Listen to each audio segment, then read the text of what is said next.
Sir, anong pangalan mo? Ako po si Christian Lee Ventura po. Anong course BSc English 2A. sa PSU? Apo. Kung pagpipilian ka ngayon, anong mas gusto mo? Diploma o diskarte?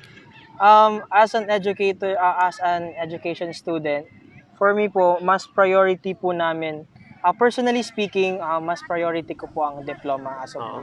Kasi I believe that, yun nga po, as a pioneer in our class and also as sa being president of our organization, mas importante po sa akin na makamit ko yung mga yung dream ko, which is to have that diploma under my name and also to become a successful teacher once I graduate in college. And for me po, mas importante ang diploma since we are applying for a blue collar job, which is yung mga teachers, right?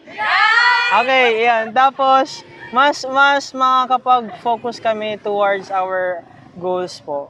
And also feeling ko yung diploma, kakibat na rin po doon yung diskarte na makukuha namin para makamit po namin yung mga goals po namin, specifically yung diploma po.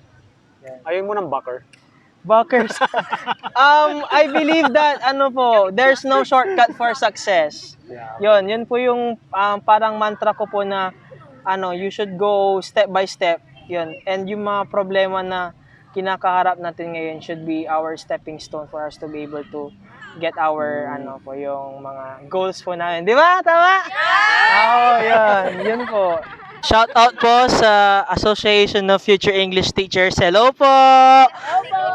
And also from Pangasinan State University Lingayen Campus. Hello po! Hey, thank you so much, sir. Thank you. Ay, ganun ba lang?